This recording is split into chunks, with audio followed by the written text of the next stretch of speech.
Hello, welcome back to More Fun Fixing It. I've got a little Spectrum 48K rubber key on the bench today. This one was featured in a recent triage episode where the conclusion of that was it has a very yellow, not urine, good display, good voltages, and it's passed its diagnostics. So I'm just going to show you the actual display. And this is actually something that's interesting because when I triaged this, it wasn't composite modded, and I was just holding the connector against the CAN and the video signal just to get a fake composite mod. I've since composite modded it with a capacitor, and then since then, every now and then, I start it up and it works, but occasionally it doesn't. Okay, so the question is, what's wrong? And I think that the answer is obviously the capacitors.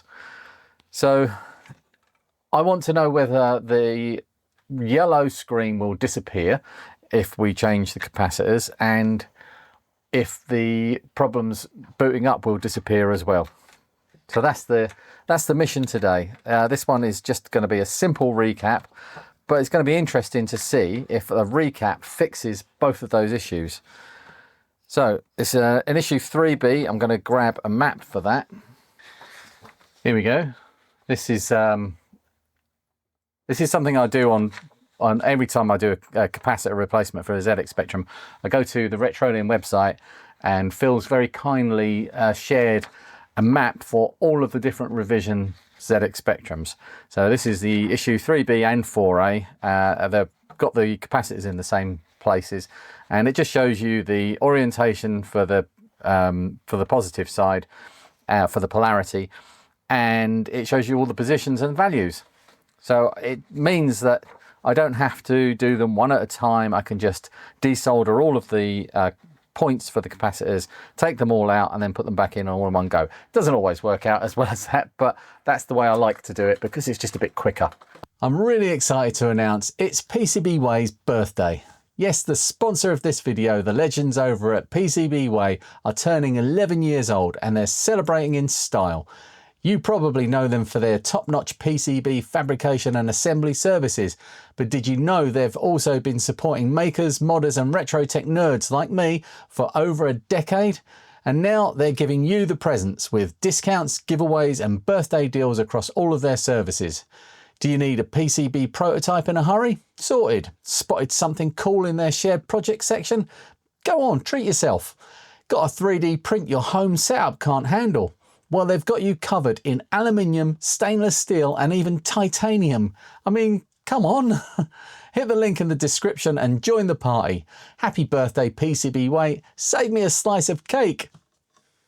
The other thing I like to do is to mark all of the, with a Sharpie, all of the positions on the back. So it just makes it a little bit quicker to find which points I need to desolder. And these markers, these Sharpie marker comes off very easily with a bit of isopropyl alcohol. Isopropyl. Oh, let's warm up the desoldering iron. And the next thing I like to do when removing capacitors, I always bent over on the legs. So I add a bit of solder to each one and straighten up the end of the lead so that it's easier to get the desolder gun on. And because I've got them all marked, I don't have to move the board around quite so much. This is the first outing for for my new tip here. This is a proper, what is it, JBC tip that my friend Jonathan bought me. These are not cheap. I've been using the actual cheapo ones. Well, not really cheap, but this is actually done really well, but they do look a bit different. So I will report back after I've used this for a while. It's got a more defined and sharper end on it, so I don't slip off of these leads quite so easily. So that's a good thing.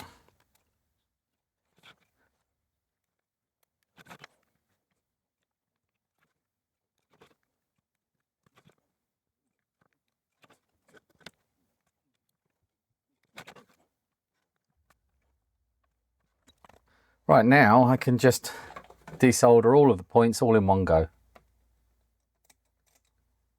I think I need to empty my desoldering gun. And I might need a new filter. Although I wonder if I can just cut the end off of that. Now I'm going to put a new one in.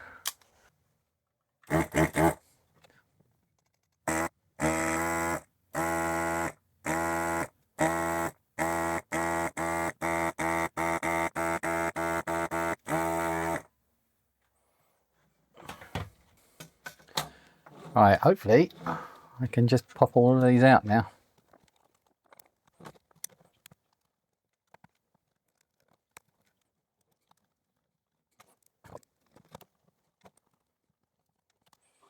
I'll test all those later. Got all my new caps here. 22s. Well, I need some more of those. 4.7s, 100s and 1s. So I'm following my map here. 4.7s down here, which is C74 is this one.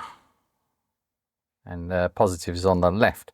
Try and get always try and get the values on the top of the cap, so I can check later if I've put the right one in the right place before I switch it on. Like so. Oh, I've not used this for a while.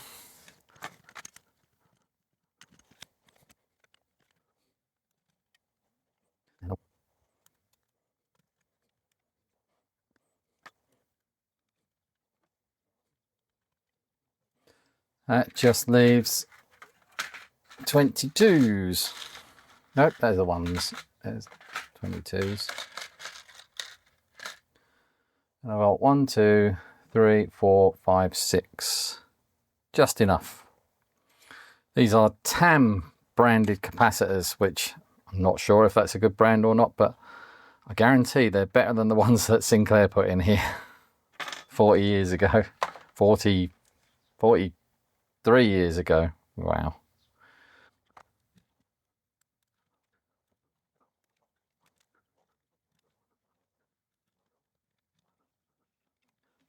There we go. Get all of those soldered up.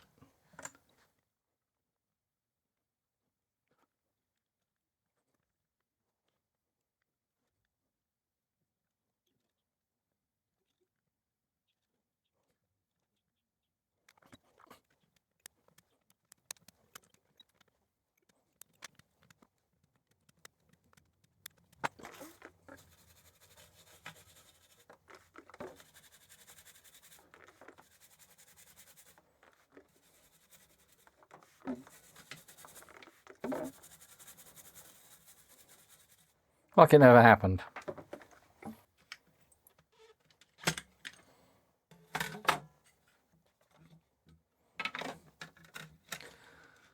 Right, so did that fix a problem? No. Okay. Well, it's definitely booting more reliably. Let's just stick the diagnostic cartridge in so I can see something with a bit of colour. That's something I noticed about the diagnostics, which are not running. Why are the diagnostics running? Let's give the edge connector a little clean up.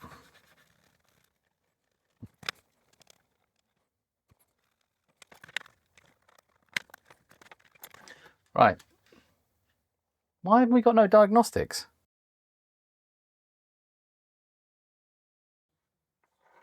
Okay, this is now weird. I've tried two different diagnostic cartridges, the original Bite Delight one and my Dave Steamy Briggs Steam Card Pro, and it will not boot off of them. That's with M1 ignored as well, so it should boot from that. Does reset work?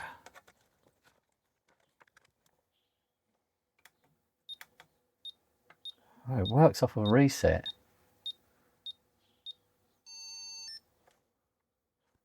I wonder if the reset cap, it's definitely a 1 microfarad. Right, so looking at that picture, there's red and there's green, but there's no blue. I've got a keyboard here that works. I'm just going to take that out.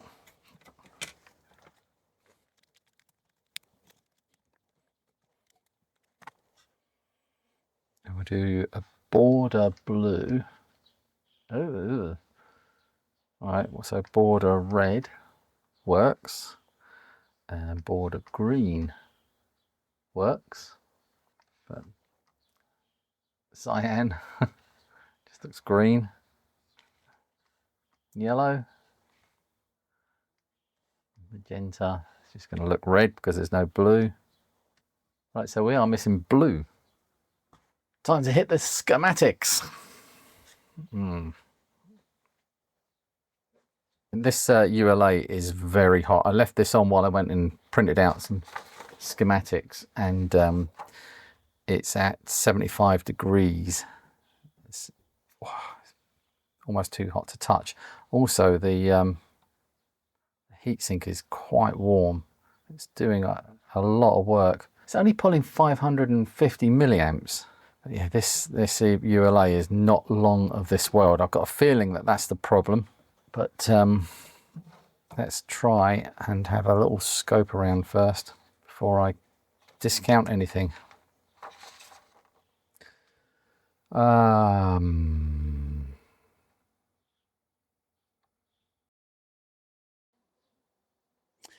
I've just noticed something.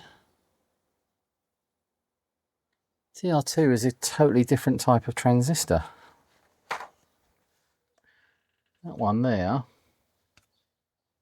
is different to that one. I'm going to change those for BC549s anyway, see if that makes a difference.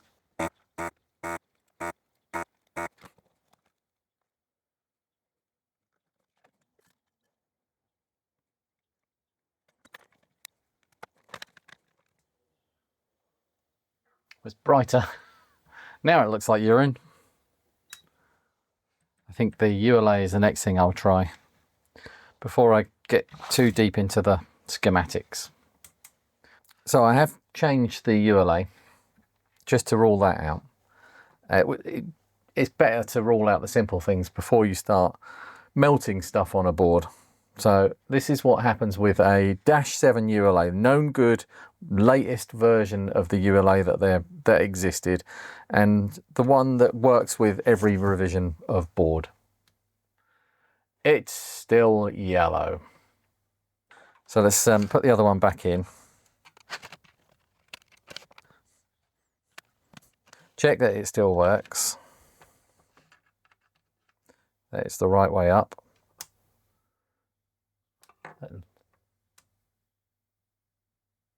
Yep. Now I did start having a poke around this circuit. This is the LM1889N here, and the ULA over here provides the video signals. I think they go to the edge connector as well there, so that you can pick up. That's why you can create things like the ZX HDMI thing that plugs into the back of a ZX Spectrum and provides a HDMI output. But these signals are all fed into this circuit here, where they go into the LM1889N at this side and come out of this side, and this is the modulator area down here. So I had a poke around, and there are 4 chroma outputs. There's a chroma subcarrier, chroma lead, chroma lag, and chroma OSC output. And I don't know what any of them are really. I'm flying blind in this regard. I don't know how this part of the circuit works very well. It's not something that goes wrong very often. And normally, if you see an image like this, if you see an image like this on a ZX Spectrum, it would be an issue 2, and the variable resistors down here would need adjusting to give you a better picture balance. The variable resistors and the transistor have been replaced in this circuit by TR9 and TR8. It looks to me like TR8 is the one that deals with chroma. It seems to be that TR8 then leads to the chroma bias. TR9 is BY input. I don't know if that's red input and blue input, but where would the green be? It's a really tricky one. But I thought, I wonder what the service manual says. So I had a look at the service manual. So we've got the service manual here, edited by Brendan Alford. Excellent. I downloaded this from the Spectrum for Everyone website. Right, so I read this section, which is the TV picture generation, and I get kind of an idea of how this works, but not well enough that I could actually relate it to you in any meaningful way. So I'm going to move on from that and look for faults that pertain to the colour. So it says colour adjustment here, potentiometers VR1 and VR2 are used to effectively null voltages between pins 4 and 2, and this is of the LM1889N, and pins 2 and 3 on IC14. To allow for thermal drift, the potentiometers are set for non-zero voltage. So this is for the earlier issue. That's nothing to do with what we've got going on here, unless those transistors are wrong. So we are into fault finding, modifications. Modifications is an interesting section because the issue 3B board talks about C77 has been added. I'm wondering if that is this this capacitor here. Oh no, this is the voltage. This is the DC converter. So yeah, that's over here, but it doesn't mention anything else. It just talks about the memory. It's slightly different. Nothing else about that capacitor there. Why that capacitor has been bodged in. Right, fault diagnosis. Let's go through this. Looking for video color tuning faults. So these are for issue 1 and 2 boards, and it talks about the VR1 and VR2, but we haven't got that. This is an issue 3B board. And for screen 2 yellow, change IC14. IC14 is the LM1889N. So, okay. That's what the service manual says. Let's do that. All of the pins have been bent over drastically. You have to be careful with them. You're removing these because a lot of these pins are not actually connected. They're they're non-connects, and when there's no connection, there's no trace connected to these pads. The pads are just sitting there on the board without any thermal mass, and if you use just a smidge too much heat, I can't get into that one, you'll lift the pads off. It's not a big problem because they're not connected to anything, but it just is disappointing when it happens.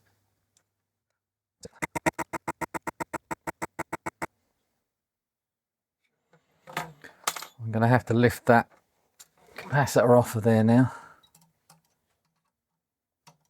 Get underneath it.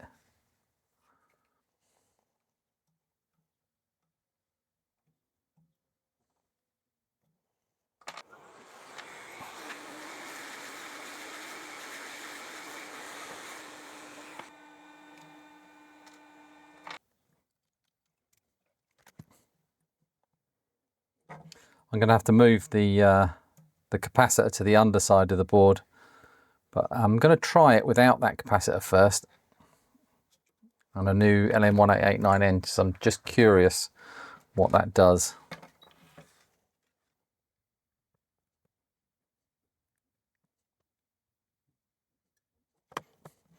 I'm going to put the original chip back in. Right, so the capacitor is not making very much difference to that, although that wasn't very stable. So I'm going to ignore that for now and just put a new LM1889N chip in there. Let's take this one out of the middle, brand new. What do you think of that? Has made no difference at all. Oh, this is a frustrating one because I don't know enough about how video generation works, how the circuits work. So TR8 and TR9, I think it was TR8 I was talking about earlier. Let's pop that out and test it.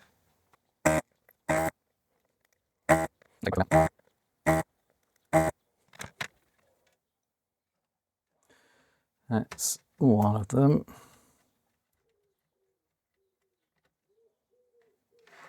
Okay, TR8 on the right here and TR9 on the left. Looks all right. Yep, they're both fine. It's the next day. Last night I spent a while investigating different aspects of this. First of all, I went searching for, you'll have to excuse my croaky throat. First of all, I went searching for YouTube videos of people that might have had the same problem as this, and I couldn't find anything related to a yellow screened ZX Spectrum would be an issue too, and it would be down to the variable resistors, these things here, and they would just need adjusting. So what these do is balance two voltages that the ULA outputs, illuminance and chrominance. I think it's the U and the V, and that goes into the LMM. And my explanation of this is going to be quite rudimentary because I still don't understand everything I need to about this. But anyway, those signals, the U and the V, the luminance and chrominance, go through here. They need to be the same voltage. So they, on the issue 2 and 1, the voltage was set, or the balance of these voltages was set. And this is something I've learned, that you can't just like set one randomly and set the other one to it. They need to be at 5 volts or around 5 volts, I believe. That's a manual setting to balance those two signals, and it's a color balance. And these transistors here, TR8 and TR9, both do the same job as these two variable resistors, along with these other passive components around them. I've tested this, and Peter on the Retro Hardware Discord pointed, and a few other people have helped, but Peter specifically pointed to this being the problem. And he said to check the emitter of TR8 and TR9, and the emitter on TR8 is at 5 volts and the emitter on TR9 is at 3.7. So this side is the problem. So that means it could be C69, C68 or R74. All of these capacitors here, these 100 nanofarad capacitors here, are lined up here. It's these 4 cylinders at the bottom here. So there's one there. What have we got here? So I've got my map. So that's C70, C68, C71 and C69. So they're not in line. It's not as convenient as you'd like. So we're concerned with C69 and C68, which are the third component up, or the second capacitor up. That one there. Just realised this is on. Poking a screwdriver into it. The second one up, which is C68, and the fourth or the second one from the top, that one there, is C69. And measuring those with my handy little tool here in capacitance mode, if we start at the bottom here, this should be 100 nanofarads, and that's 90.1. And the next one up, which is one of the ones we're concerned with, is 101, so that's spot on. And the next one up is 97, that's very good. And the one we're concerned with is this top one, is 119 or 117. Yeah, 117. Well, that's more than 10% out. So I'm wondering if that's the problem. Now it's definitely not TR8 or TR9. I've changed those. Those are brand new transistors in there, and I've checked the resistors R74 and R75, or R74 specifically, is the third component down here, which is supposed to be a 10k resistor, and that's 956 ohms. That's 956 ohms. That's meant to be 10k. Well, I wonder if it's that. 960 ohms. Okay. And one at the bottom here is the other one.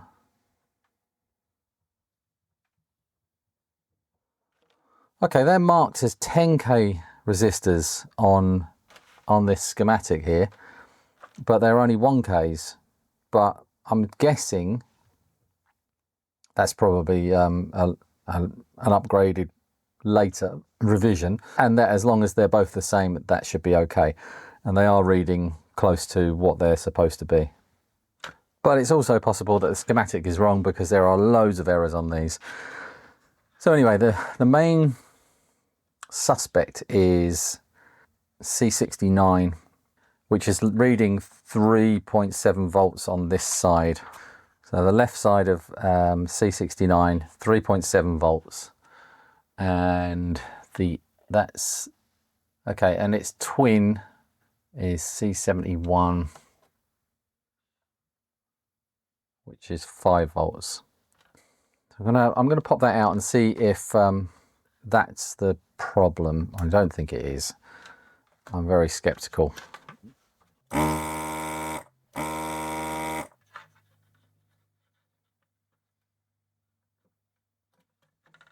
Out of circuit, this capacitor is reading exactly 100 nanofarads. It's not the capacitor.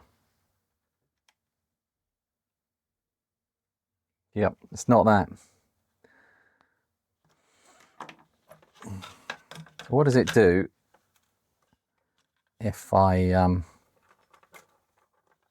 probably going to blow something up now. Oh, half yellow screen, okay. The workbench is a bomb site.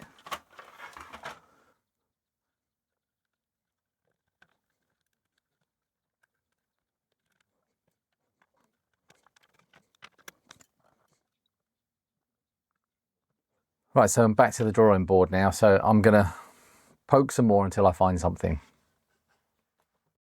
Right, I've just decided to take out the ULA socket. I changed the crystal, no difference. And I can't find anything wrong with any of the other components and any of the other passive components in this circuit. The only other thing that is a variable here is the socket. So I'm giving the socket a go. And I've just noticed as I'm desoldering this that one of the pins looks quite long sticking out at the bottom here. I'll try and zoom you down, but it's difficult to see. That one there might be disconnected from the other side in some way. I don't know. But anyway, taking this socket out.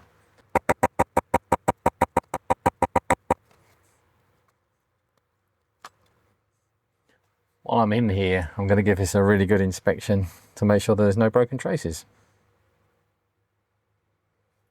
It looks really clean, actually. The socket looks okay. I don't think there's a problem in the socket. It might be that it wasn't making perfect contact, but it looks like a decent socket. Better quality than you usually see in the ULA position on a Sinclair machine.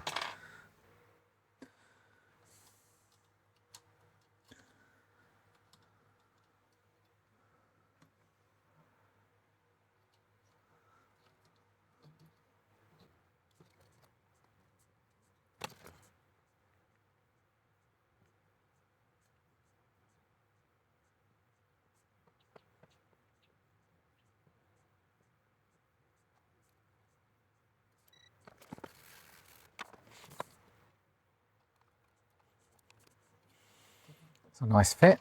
Let's try that. I don't know. I don't know.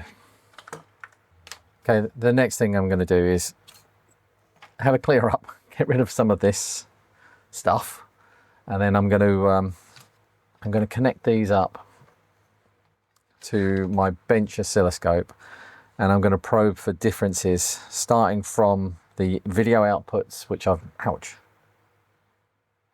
starting from the video outputs, which I've marked on both of these ULAs, and these are both -6 ULAs. This is a 3 and this is a 3B, but they're close enough that that shouldn't matter. And then I'm going to probe from there through all of the video signals as it makes its way through this incredibly complicated. I should only need to concentrate on this half. This is where the color balance happens. Once it gets to here, I think it's the chroma output is here, is set by what's going on in here. Chroma bias as well. I just don't understand enough about it. I'm really lost on analog circuits like this. It's a nightmare for me. Anyway, I've got a working machine with a good display. It should give me some clues about of where to look.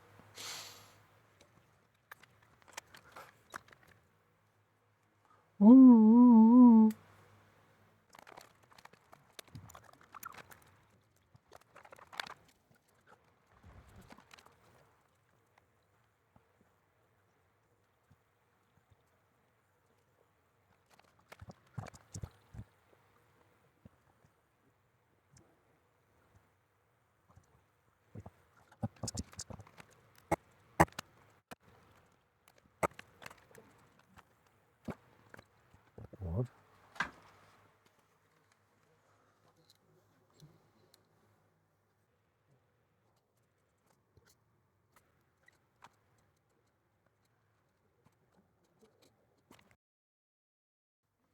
I'm not sure what lesson I've learned here, but let me just switch it on.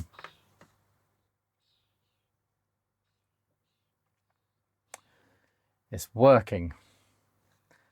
Still not perfect because it's not running off the Steam card as I'd like, but all the voltages and everything are there. The fault was, well, I'll let that run through the diagnostics, but you can see that the screen is nice and bright and white. There's a little bit of smeariness going on there, but there's nothing unusual for an issue 3 ZX Spectrum. On composite, they're just not perfect pictures. The issue was test equipment. So I've got 3 different ways of testing capacitance here. I've got my trusty old multifunction tester, the TC1, that has served me really well. This thing very rarely lets me down. A lot of people are quite sniffy about these, but I really rate this, and today I rate it even more. So we've got that. I've got my traditional multimeter in capacitance mode, and that works well as well. But sometimes that struggles with like picofarad readings, low picofarad. It's just not accurate enough. So I bought this Zoe ZT-MD1 on recommendation, and this one is quite handy because you can just like, this is a 100 nanofarad ceramic capacitor, and I can just put that in between the leads, and look, 102.9 nanofarads, perfect. And this is the problem. This is the faulty bit. Oh, you can see that the diagnostics has passed, so I can turn this off. So this is C69, which we found at this point here in the schematics. It's connected to the U signal, and it was connected to TR9, which was the one that was given the low voltage. And so the obvious thing was that C69 was faulty, and I checked that last night. I took the capacitor out of circuit, and I tried checking it with my multimeter, and it wouldn't read on my multimeter. I can show you that now. I'm just going to, it's just down here, out of shot, but ooh. It just kept doing that. It wouldn't read, and I thought, oh, it's just the multimeter not being very good with capacitors, so I'll try my new Zoe thing. So I checked this, and I had it on, and you can check at different frequencies. So I had it on 1K, and it gave me 92.2 nanofarad, which is perfect reading for a capacitor. So I thought, okay, it's fine. and put it back in. And then I went down many rabbit holes, and I chased my tail all around the workbench. I took out the crystal, and it wasn't that. I changed the ULA's socket. It wasn't that. I lifted different ends of different passives all around this area, and all of them were testing fine. And in the end, I went back to, it must be this, and I just put in this Tombstone, one of these type of capacitors, and it was fine. So I've gone back to this, and I've changed the frequency on this down to 100 hertz, I suppose. And if I measure this on that frequency, oh, it's still giving me a good reading.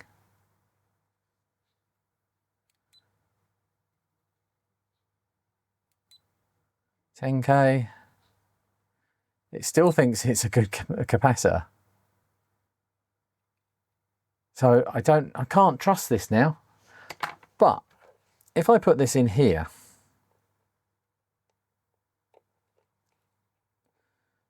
my multifunction tester, and press this one,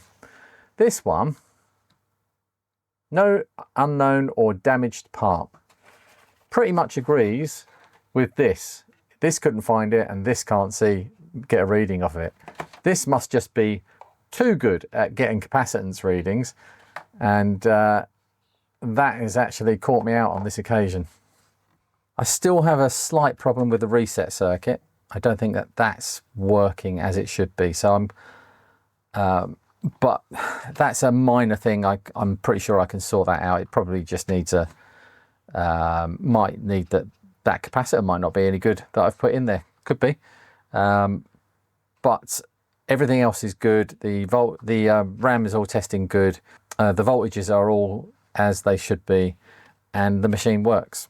So I'm gonna tidy this one away for now, and call it fixed up to a point, and I'll come back to it when I've calmed down a bit and fix this reset problem. Couldn't believe how many ULAs I put in this thing. But one really good thing is that I learned a lot about the reset circuit in the process of fixing this one. I know much more than I did before I started. The detonator works first time, that's good. So 0, 5,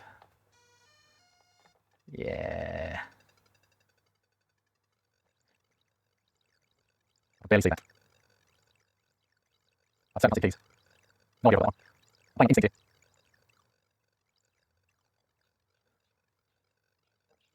Like a boss. Oh, I must have missed one. Stupid game. Thanks for watching that one, and I look forward to seeing you in the next one. I've got another, where is it? I've got another ZX Spectrum to look forward to soon. This one was on a triage episode, and this is the one that had a D9 diode exploded down here, and lots of faults on that one, so that should be loads of fun. Anyway, that's it for now. Thanks for watching. I'll see you in the next one. I hope I recorded most of this.